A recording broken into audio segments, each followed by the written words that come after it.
Headlines, President Trump warned his fellow Republicans today that if they don't put in a strong showing in this year's midterm elections, he'll be impeached. Mr. Trump was addressing a meeting of GOP lawmakers at the recently renamed Kennedy Center. He described Democrats as mean and smart, highlighting what he sees as the stakes in the upcoming vote. You got to win the midterms, because if we don't win the midterms, it's just going to be, they'll find a reason to impeach me. I'll get impeached. President Trump also urged House Republicans to be flexible in their push to block federal funds from going to Obamacare plans that cover abortion.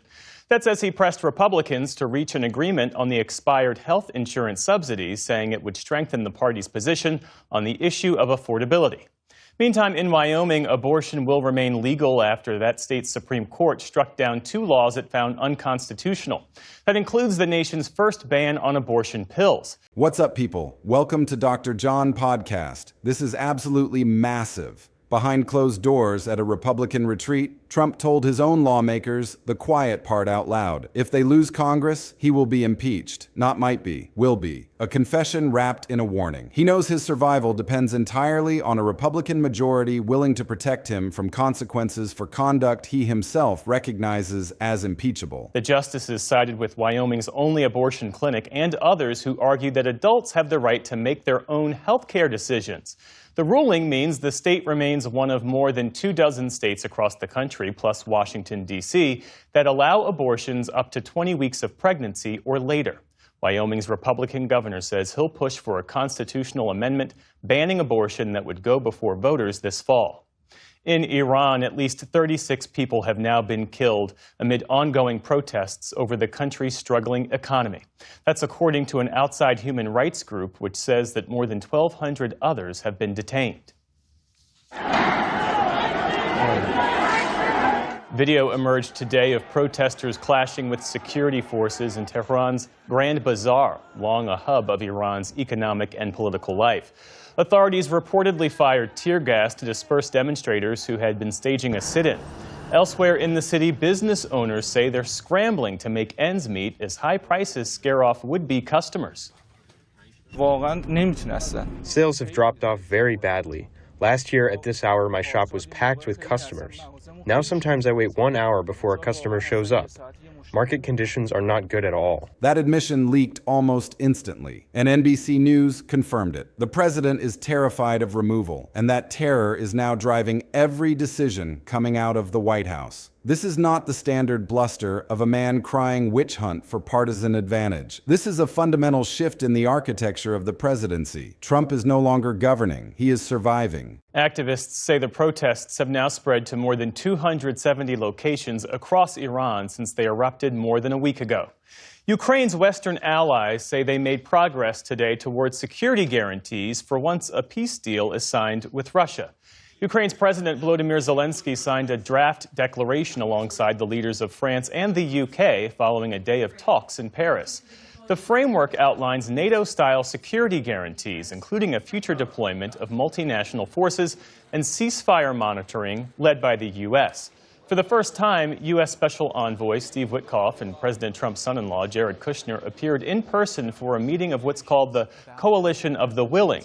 Kushner said today was, in his words, a very big milestone. He is maneuvering not for policy victories or legislative achievements, but to construct a fortress of political protection strong enough to withstand the hurricane of accountability that he knows is gathering on the horizon. He sees the midterm elections not as a contest over tax rates or health care, but as a referendum on his own continuation in office. He is warning Republicans with increasing urgency and desperation that their electoral fate and his political survival are now one and the same. This does not mean that we will make peace, but peace would not be possible without the progress that was made here today. If Ukraine is going to make a final deal, they have to know that after a deal, they are secure, they have obviously a robust deterrence, and there's real backstops to make sure that this will not happen again. Important details like specific commitments and troop numbers have not been finalized. President Zelensky has acknowledged in recent days that some support may come in the form of weapons or intelligence. Also in France today, winter weather is causing havoc on the roads and in the skies. The French capital may have looked pretty under a fresh blanket of snow, but French authorities say at least 5 people have died nationwide, most of them in road accidents. The snow also closed 6 airports in France, while in the Netherlands, Amsterdam's international airport grounded some 600 flights. Meantime, temperatures plummeted in the UK to well below freezing, closing hundreds of schools there. If they fail, he falls. It is that brutally simple. And here is the truly devastating part. The American public has already reached its verdict. While Trump scrambles behind the scenes, the people he supposedly serves have been telling pollsters, in numbers that have remained stubbornly consistent across years and across crises, that they want him gone. This is not a new phenomenon or a sudden shift driven by a single scandal. According to a sweeping synthesis of data from multiple polling organizations, there is a deep On Wall Street today, stocks posted solid gains thanks largely to technology stocks. The Dow Jones Industrial Average rose almost 500 points, or nearly 1%. The Nasdaq added around 150 points. The S&P 500 also closed in positive territory. Republican Congressman Doug LaMalfa of California has died. The former rice farmer and state lawmaker was first elected to Congress in 2012. He represented Northern California's 1st District along the Oregon border. LaMalfa's death further reduces the Republican majority in the House to a margin of 218 to 213. We'd just like to ask for a moment of silence. Democratic lawmakers took a moment to remember LaMalfa at a panel today marking the anniversary of the January 6th attack. No cause of death was immediately provided. Doug LaMalfa was 65 years old. And celebrated Hungarian director Béla Tarr has died.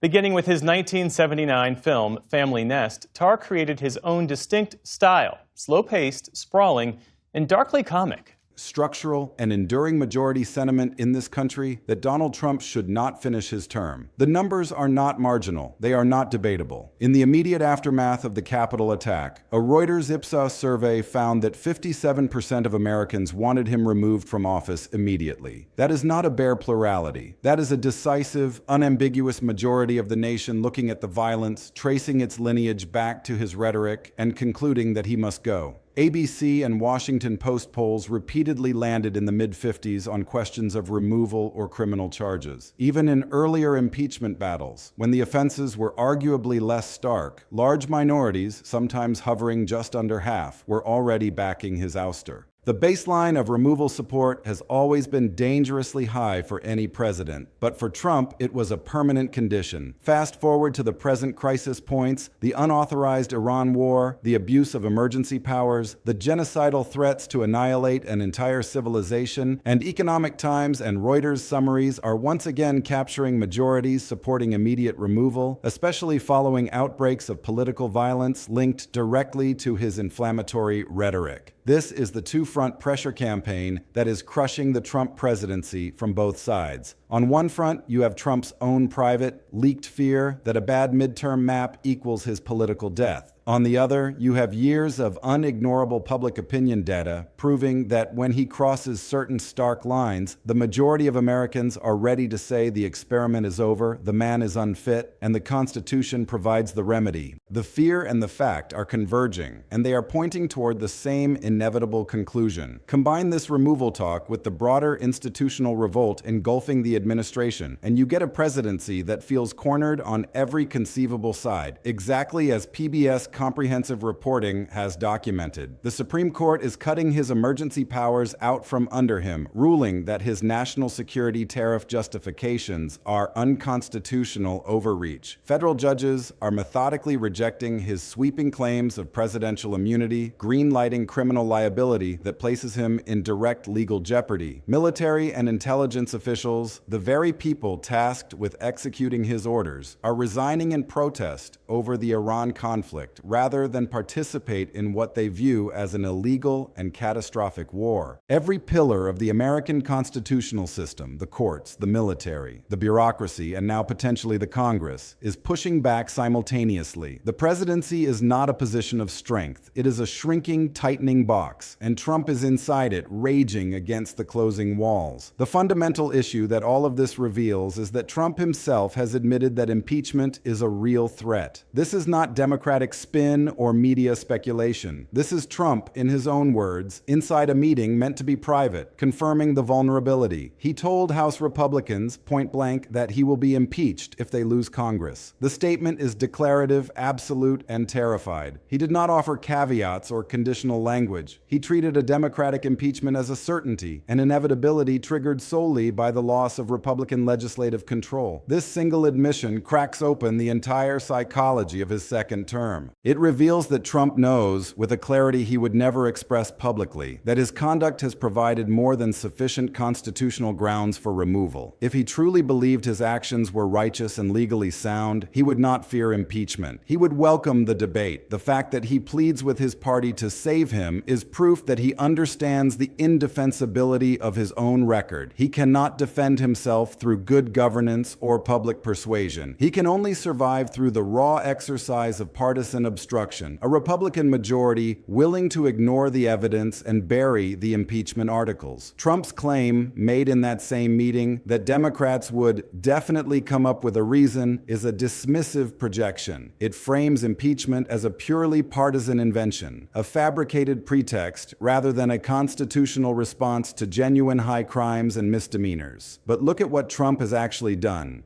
He started an unauthorized war without congressional approval, a direct violation of the Constitution's War Powers Clause. He exceeded his emergency powers to the point that the Supreme Court struck him down. He has publicly threatened to annihilate an entire civilization, language that meets the international legal definition of genocidal incitement. These are not manufactured reasons. They are self-inflicted wounds, each one a legitimate, standalone basis for impeachment. Trump's dismissal of them as pretextual is a defense mechanism, a way to avoid confronting the reality that his own actions have made his removal not just plausible, but in the eyes of many, constitutionally obligatory. The reporting from The Atlantic is particularly damning because it traces how this fear of a third impeachment and the loss of the midterms is actively corrupting the machinery of government. Trump's biggest decisions on redistricting, on military deployments, on economic pressure are not being made with the national interest in mind. They are being made to preserve a friendly Congress that can serve as his shield. This is governance as self-preservation, and it constitutes a profound abuse of power in itself. The manipulation of redistricting is a direct assault on democratic fairness. Trump is pressuring state officials and party operatives to draw congressional maps that artificially maximize Republican seats. The goal is not fair representation. The goal is to engineer a House majority so durable that it can block impeachment regardless of the popular vote. He is rigging the electoral battlefield to protect himself from constitutional accountability. That is what a leader does when he knows he cannot win a fair fight. The deployment of the National Guard, driven by the same removal anxiety, takes this authoritarian impulse a step further. The National Guard is a military force, and its domestic deployment should be reserved for genuine emergencies. Trump is reportedly considering using it in ways that could intimidate political opposition or manufacture a crisis atmosphere that justifies further emergency power grabs. Whether the plan is to suppress protest, to create a sense of siege that rallies his base, or to have a loyal armed force at his disposal as a political contingency, the core motivation is the same. He is contemplating the use of military assets for personal political survival. That is a line that even some of his staunchest allies should find impossible to defend. The pressure on the Federal Reserve completes the trifecta of corruption. The Fed's independence from political interference is a cornerstone of stable economic governance. Trump is leaning on the central bank to manipulate monetary policy for short-term electoral gain, aiming to juice the economy ahead of the midterms. He is willing to sacrifice long-term financial stability, to bully independent regulators, and to politicize the nation's economic foundations, all to engineer a political environment slightly more favorable to his survival. The presidency has become a machine for generating protective political cover, and every lever of power is being pulled for that singular purpose.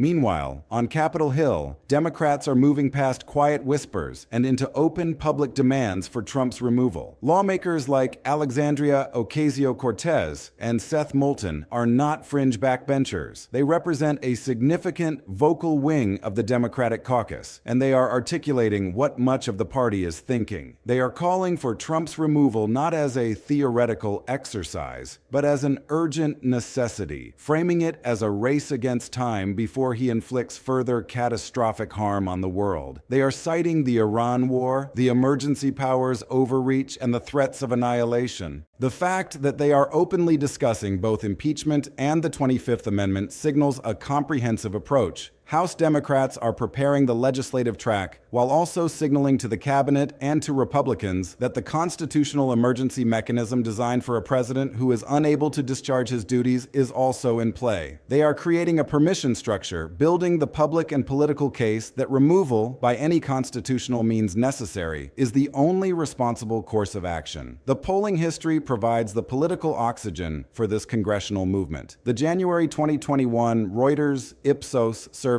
is the gold standard. 57% is a stunning figure in a polarized nation. It represents a moment when the shock of the Capitol attack, the visceral images of violence, and the clear connection to Trump's incitement broke through the partisan fever and united a solid majority around the proposition that he was unfit to remain in office. This was not a momentary blip. ABC and Washington Post polls replicated the mid-50s findings consistently on questions of removal and criminal charges. These are not outlier results from a single pollster with a methodological bias. They are a consistent trend line across reputable organizations, all pointing in the same direction. A majority of Americans has, at multiple critical junctures, concluded that Donald Trump should be removed from power. Even during what passed for calmer periods in his first term, the baseline removal support, often in the 40 to 45% range, was alarmingly high. That level of entrenched opposition is a permanent vulnerability. It means that any new crisis starts with a near majority already primed to support removal, and it only takes a slight push from a visible scandal to tip the scales decisively into majority territory. The link between political violence and removal support is the most politically fatal dynamic for Trump. The pattern is unmistakable. Charlottesville, the MAGA bomber, the El Paso shooting, the Capitol attack, and now further incidents tied to his rhetoric have all triggered spikes in public support for his ouster. The American people, despite their deep divisions, have a remarkably consistent breaking point. They will tolerate chaotic governance, norm-shattering behavior, and even policy failures. But violence, real, visible, physical violence that can be traced back to the president's own words, is the accelerant that turns passive disapproval into active demand for removal. Trump's genocidal rhetoric toward Iran, the threat to annihilate an entire civilization, is a ticking time bomb in this context. It is not hyperbolic language for him. It is a deliberate escalation that fits perfectly into the pattern that has previously triggered majority removal support. The public sees a president who not only incites violence domestically, but now threatens it on a civilizational scale abroad.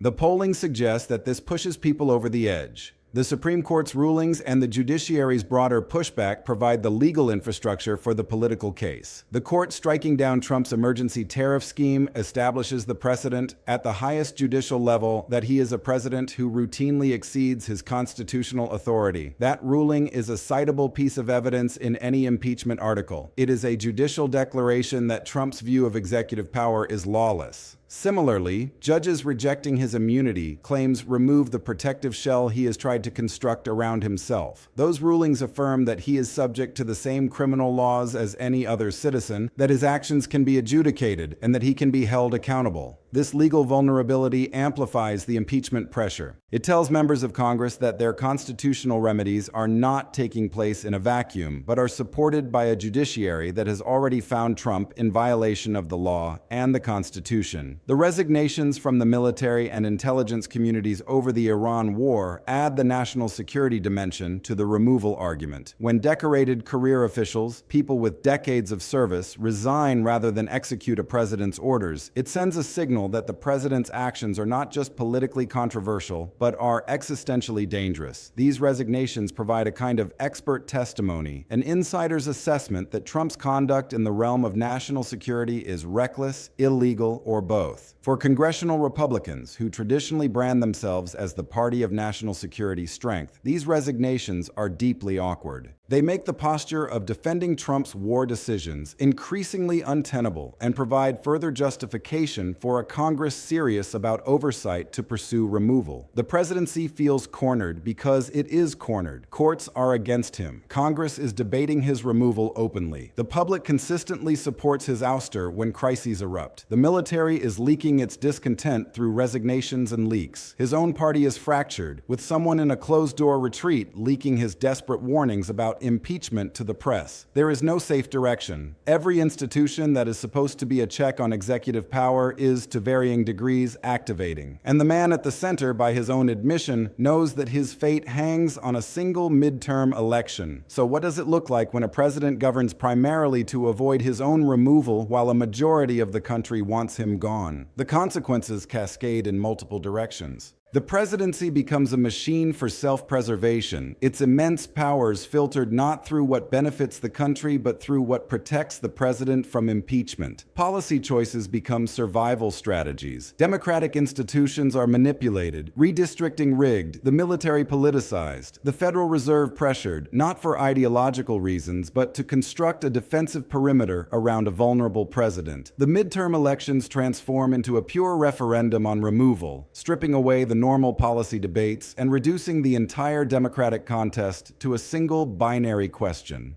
should Trump stay or go? A Democratic House majority after those midterms triggers an immediate impeachment process, with articles drafted swiftly and a historic third impeachment becoming the defining event of the new Congress. But even if the House impeaches, a Republican Senate majority could still block conviction, creating a constitutional crisis where the people's representatives have declared him unfit, but a partisan minority prevents the final removal, exposing the gap between democratic will and constitutional structure. This stalemate makes the 25th Amendment more viable, as the cabinet, seeing the writing on the wall and facing the prospect of a crippled, vengeful president lashing out, might choose the faster route of declaring him unable to discharge his duties. And as the noose tightens, Trump becomes increasingly desperate and dangerous, a cornered president with nothing left to lose who might escalate wars, declare new emergencies, or incite further violence in a final reckless gambit. Public opinion continues its steady drift toward supermajority support for removal with each new scandal, pushing the numbers from the high 50s toward 60 or 65%. Institutional resistance, seeing this public backing, intensifies. Judges rule more boldly against him, officials resign more readily, and Congress investigates more aggressively. Trump's second term becomes defined not by any legislative legacy or policy triumph, but entirely by the raw, ugly fight for survival, a presidency consumed by the question of its own termination. The bottom line is devastatingly clear. Trump is increasingly talking and acting like a president who knows removal is a real possibility. He is warning Republicans that losing Congress means impeachment and obsessing over midterms and judges. Polls, from his first term and continuing into his second, have repeatedly shown that large portions, often majorities of Americans have already told pollsters they want him gone before his term ends. In a closed-door House GOP retreat, Trump bluntly stated that if Republicans lost the midterms, "I will be impeached," urging them to secure the House because Democrats would certainly find a reason to remove him. The Atlantic has reported that this fear of a third impeachment and of losing the midterms is now the primary driver of his biggest decision decisions on redistricting, National Guard deployment, and Federal Reserve pressure, as he scrambles to preserve a friendly Congress to protect him. Democrats are openly calling for impeachment and 25th Amendment removal, citing the Iran war, emergency power abuses, and threats to annihilate entire civilizations, with voices like Ocasio-Cortez and Moulton demanding his removal before further harm is inflicted. National polls, from the decisive 57% after the Capitol attack to the consistent mid-50s findings from multiple outlets, have repeatedly shown majorities favoring his removal at key crisis moments, particularly after political violence tied to his rhetoric. This is a two-front pressure campaign. On one side, Trump's own leaked fear that a bad midterm map equals his impeachment. On the other, years of polling proving that when he crosses certain lines, most Americans are ready to say enough and back his removal. Combined with Supreme Court rulings striking down his emergency powers, judges rejecting his immunity claims, and military officials resigning over Iran, you get a presidency that is cornered on every side. The stakes are absolute. Trump is not just ranting about witch hunts. He is explicitly warning allies he could be impeached again, while the public has already signaled in majorities that he should go. Every new scandal, every court defeat, and every escalation in Iran is simply more fuel for the singular, looming question that now defines his second term. Does he actually make it to the end?